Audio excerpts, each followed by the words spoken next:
Hello friends, मैं UK Mehta आपके अपने यूट्यूब चैनल पीआर मैथमेटिक्स में आप सभी का स्वागत करता हूं। चलिए शुरू करते हैं आज का क्लास। देखिए, आज मैं आप लोग के लिए क्लास 12 जैक बोर्ड का मॉडल सेट 1 लेकर के आया हूं। जो आप देख रहे हैं ये मैथ का है और मैं आपको यहाँ पे आज क्वेश्चन नंबर 1 से लेकर के 10 तक आज करवाने वाला हूं। तो आप जो है मॉडल सेट अगर बना लिए हैं तो कृपया आप यहां से आंसर मैच कर सकते हैं। आपको मैं आज इसका सॉल्यूशन बताने वाला हूं, कौन सा ऑप्शन करेक्ट होगा। देखिए, सबसे पहले हम लोग देखते हैं क्वेश्चन नंबर 1 बोल रहा है let R be a relation on N defined by x + 2y = 8। The domain of R is, मतलब जो रिलेशन बनेगा उसमें डोमेन क्या होगा। तो देखिए, आपको पता होगा कि डोमेन जो बोला जाता है वो first element of the order pair का फर्स्ट एलिमेंट होता है, रेंज जो होता है वो सेकेंड एलिमेंट होता है। तो यहां पर जो दे रखा है ऑप्शन, क्यों ना हम लोग इसी का सहारा लेकर के और काम कर ले। एक्चुअली में इस कंडीशन को वो सेटिस्फाइड कर दे। x प्लस क्या बोल रखा है, x प्लस आपका है 2y = 8। चलिए, आपको पता है कि जब हम लोग रिलेशन बनाते हैं तो x, y के रूप में राइट होता है, पहले x बाद में y। और आपको मैं बताया कि फर्स्ट एलिमेंट जो होता है वही होता है डोमेन। तो निष्कर्ष ये निकल रहा है कि इन लोग जो ऑप्शन दिया हुआ है वो फर्स्ट एलिमेंट वाला होगा। तो जरा चेक करके देख लेते हैं। यहाँ पर 2, तो यहाँ y के जगह पर क्या ऐसा वैल्यू ले लें कि मेरा 8 ही रहेगा। तो आप ले लीजिए यहाँ पर 6। देखिए, सॉरी 6 नहीं होगा, 6 दूना तो 12 हो जाएगा। आप क्या कर लीजिए कि आप ले लीजिए 3 ले लीजिए। देखिए, 3 दूना 6 और 2 8 हो जाएगा, ये 8 हो जाएगा। अब यहाँ पर आप 4 रखते हैं तो 4 हो गया है, तो यहाँ पर 2 रख दीजिएगा। तो 2 दूना 4 और 4 पहले से है, 8 हो गया। अगर आप 6 रखते हैं तो 1 रखना होगा, 2 1 2 और आपका 6 पहले से है, 8 हो जाएगा। तो देखिए, x का वैल्यू 2 4 6 यहां पर प्राप्त हो रहा है, मतलब आपका ऑप्शन नंबर ये हो जाएगा। मतलब अगर हम लोग रिलेशन इसका बनाते है ना, तो r क्या प्राप्त होता हम लोग का, तो 2, 3 फिर क्या 4, 2 और होता फिर आपका 6, 1 इस तरह से। तो अभी मैं बोला फर्स्ट एलिमेंट डोमेन होता है। तो देखिए 2 4 6, तो ऑप्शन नंबर ए बिल्कुल करेक्ट है। आगे चलिए, let L be the set of all lines in a plane. एक समतल आपका जो जगह बोल रहा है वहां पर सारे लाइंस हैं जिसको L से डिनोट किया गया है। And R be the relation, R आपका एक संबंध है और डिफाइन है, वो इस तरह से परिभाषित है कि अगर वो परपेंडिकुलर होगा, लंबवत होगा, तो हमको कॉमा करके लिख देना है L1, L2। तो वो रिलेशन किस प्रकार का होगा। रिलेशन 3 तरह का होता है, रिफ्लेक्सिव, साइमेट्रिक, ट्रांजिटिव। अगर तीनों रिलेशन होता है तो हम लोग बोलते हैं कि वो इक्विवेलेंस रिलेशन है। और रिफ्लेक्सिव के लिए कंडीशन क्या होता है कि खुद का खुद के साथ रिलेशन होना चाहिए। जैसे देखिए, ए का अगर ए के साथ रिलेशन है तो ये आपका हो गया रिफ्लेक्सिव। अगर ए का बी के साथ है और फिर उल्टा बी का भी ए के साथ है तो ये हम लोग का होता है ट्रांजिटिव। अब मैं बता रहा हूं, ए का बी के साथ है, बी का सी के साथ है और ए का भी आपका अगर सी के साथ है तो ये हो जाता है ट्रांजिटिव। फर्स्ट वाला जो मैं बताया वो रिफ्लेक्सिव, सेकंड वाला साइमेट्रिक, थर्ड वाला ट्रांजिटिव का ये कंडीशन होता है।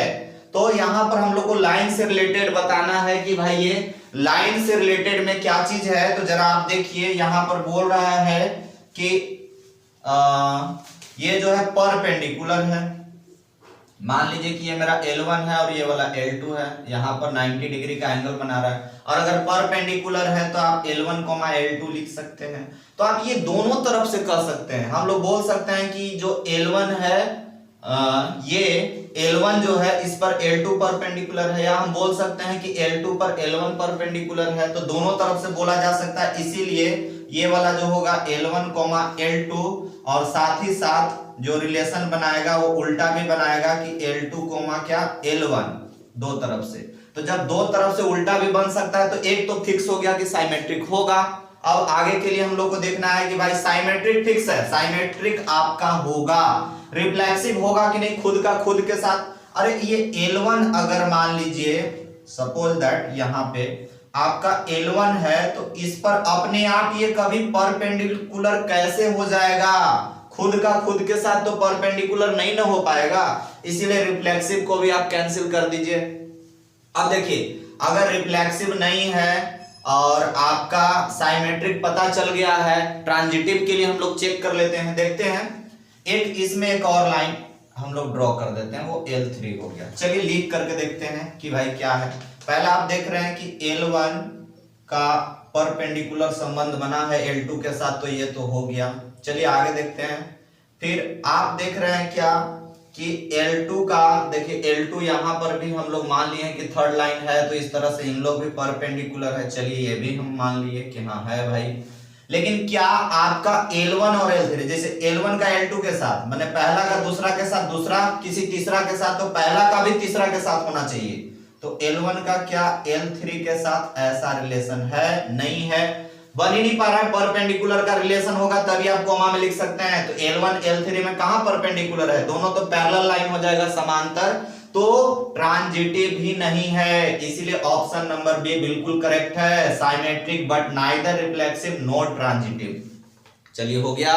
हम लोग आगे बढ़ते हैं। यहां पर बोल रहा है कि एक फंक्शन दे रखा है fx 4x बटा 3x plus 4, the inverse of f is the map g range, ये दिया हुआ है, तो गिवन बाय, आपको बोल रहा है, सिंपल सी बात है कि इसमें आपको इनवर्स फाइंड करना है। इनवर्स फाइंड करने के लिए देखिए ऐसे तो आप 1 1 2 1 1 1 2 फिर इन्वर्टेबल, उसके बाद हम लोग क्या बोलते हैं कि इनवर्स फाइंड करते हैं। लेकिन यहां पर हम लोग क्या है, जब डायरेक्ट बोला है तो डायरेक्ट हम लोग निकाल देते हैं, यहां पर लेट मान लेते हैं। बनाने के लिए कभी भी इनवर्स कोई भी फंक्शन में दिया हुआ रहेगा तो उस फंक्शन को आप y मान लीजिएगा।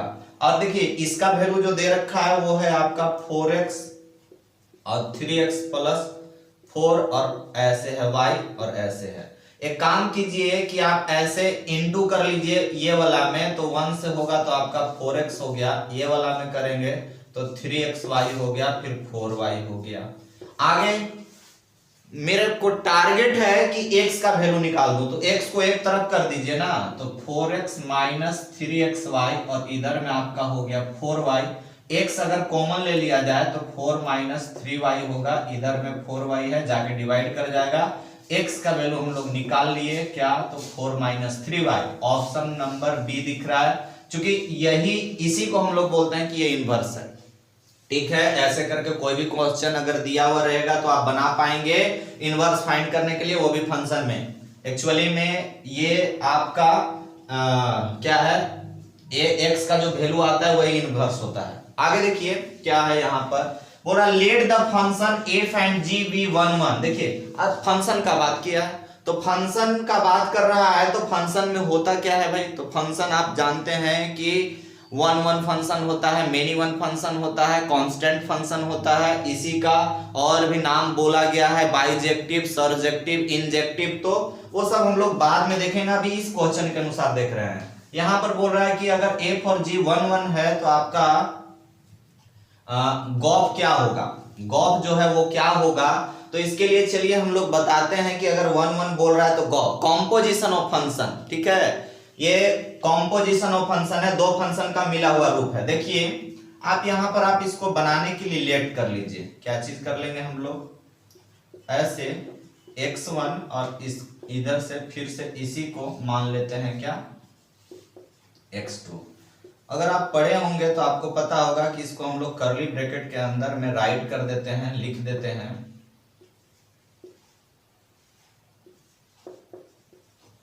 इस तरह से। अब आप देखेंगे कि मेरा यहां पर प्राप्त हुआ x1 बराबर क्या भाई, ऐसे है ना, आगे चल करके ये x1 बराबर x2 हो जाएगा। ये भी आप पढ़े, इन्वर्टेबल पढ़े होंगे तो आपको पता होगा कि जब x1 और x2 बराबर हो जाता है तो इसको 1 1 onto फंक्शन बोला जाता है। क्या बोला जाता है, x1 बराबर x2 हो जाए तो हम लोग क्या बोलते हैं, देखिए एक फंक्शन को x1 बराबर, दूसरे फंक्शन को x2 बराबर लेट करके बनाते हैं, और दोनों को अगर इक्वल करके देखा जाए और दोनों इक्वल आ जाए तो आप कहेंगे कि ये किस तरह का फंक्शन है, आपका 1 1 ऑन टू फंक्शन है। तो इस तरह से हम लोग अभी टोटल 4 क्वेश्चन देख लिए और आगे भी अभी देखने जा रहे हैं। आज हम लोग का टारगेट है क्वेश्चन नंबर 10 तक। तो pause the video, note it down. आगे हम लोग देख रहे हैं।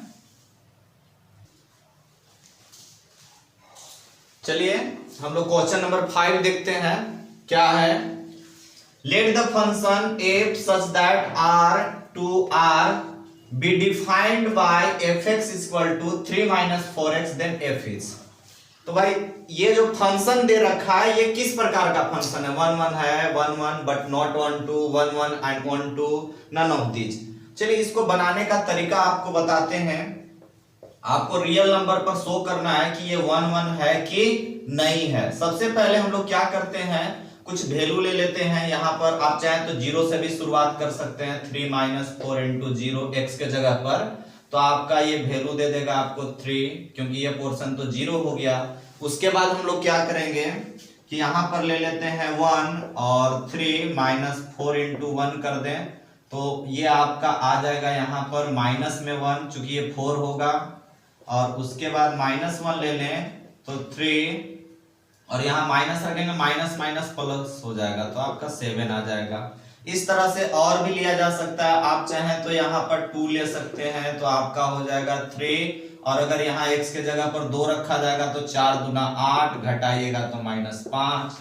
इसको समझने के लिए एक हम लोग डायग्राम का इस्तेमाल करते हैं, ए बी। ठीक है, मान लीजिए कि सेट ए सेट बी, और फर्स्ट वाला में जो जो लिए हैं 0 1 -1 2, और इसमें आया हुआ 3 आया, -1 7, और क्या -5 है। तो ये हो गया।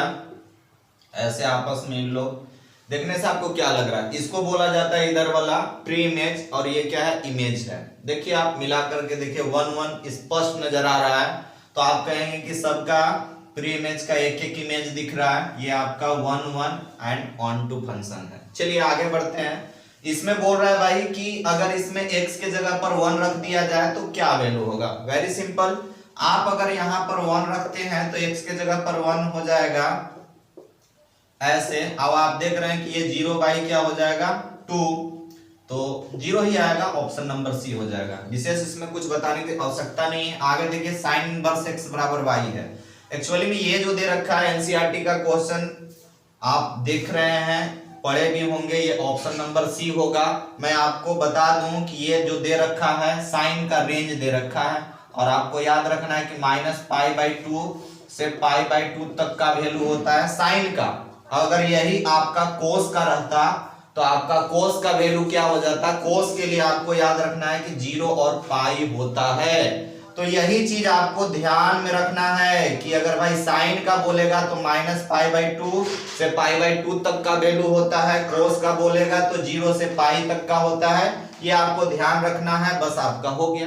इसमें और कुछ नहीं है। क्लोज इंटरवल है, क्लोज का मतलब कि दोनों सम्मिलित रहता है, अगर ओपन रहता है तो बस उसके अंदर का होता है। चलिए आगे बोल रहा है the principal value of tan inverse -1, इसका क्या होगा? सबसे पहले तो आप याद रखेंगे कि भाई यहां पर आपको एक फॉर्मूला लगाना होगा tan इनवर्स -x का, जो कि क्या होता है? माइनस बाहर आ जाता है, tan इनवर्स x हो जाता है। जो जानता होगा डायरेक्ट ये मार देगा, -π/4 होगा। लेकिन इसमें भी बहुत सारे लोग गड़बड़ कर देते हैं, क्योंकि माइनस वाला में थोड़ा सा दिक्कत होता है।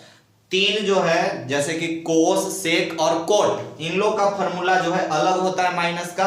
साइन, कोसेक और टैन, इसका माइनस वाला अलग होता है। साइन, कोसेक, साइन और कोसेक और क्या बोले टैन, सिर्फ उसमें माइनस बाहर आ जाता है, बस यही ध्यान रखना है।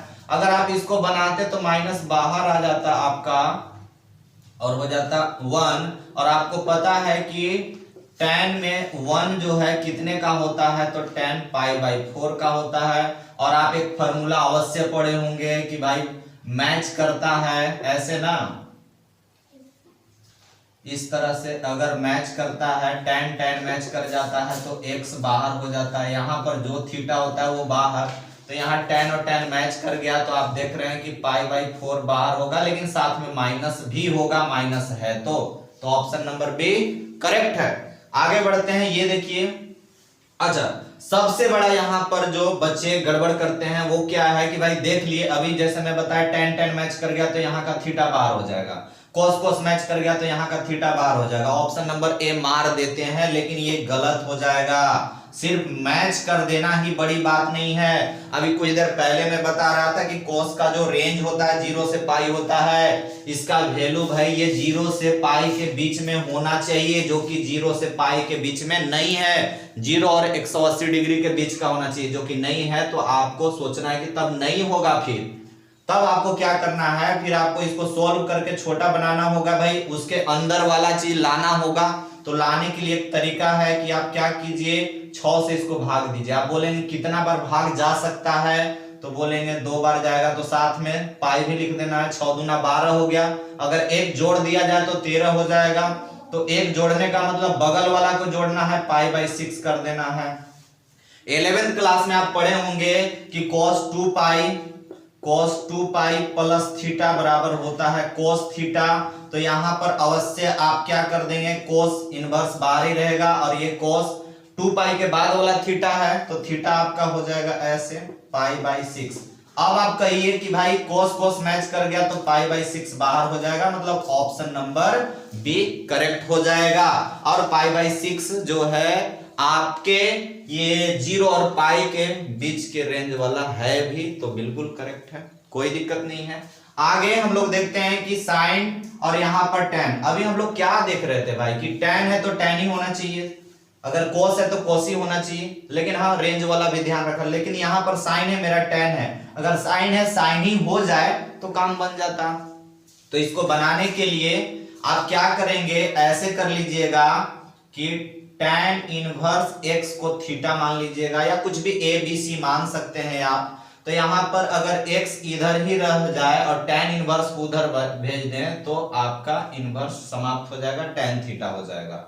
और या आप इसको लिख सकते हैं कि भाई tan थीटा बराबर x है, जो कि आप इसके नीचे 1 भी शो कर सकते हैं। और आप 10th 11th हर क्लास में पढ़ते आ रहे हैं कि इसका फॉर्मूला होता है p बाई बी, पता है ना। तो आप बोलेंगे कि भाई p का वैल्यू x हो गया, b का वैल्यू 1 हो गया। अगर हम लोग h पता कर लें तो आराम से बता सकते हैं।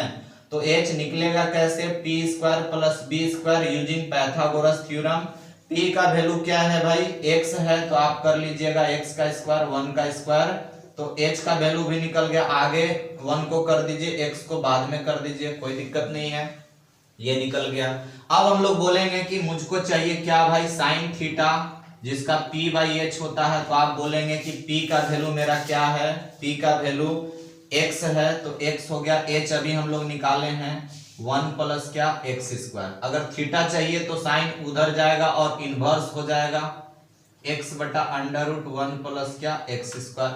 देखिए ये भी थीटा का वैल्यू है, गौर से देखेंगे, ये भी थीटा का वैल्यू है, ये भी थीटा का ही वैल्यू है, दोनों थीटा सेम दिख रहा है। तो जब थीटा इन लोग सेम दिख रहा है तो थीटा का वैल्यू यहाँ tan इनवर्स x है, यहाँ sin इनवर्स x है, तो tan के जगह पर क्यों ना हम sin रख दें, और sin रख देंगे तो मैच कर जाएगा, तो ये वाला थीटा बाहर हो जाएगा। ऑप्शन नंबर डी हो गया। तो इस तरह से हम लोग आज क्या है, क्वेश्चन नंबर 1 से लेकर के 10 तक देख लिए।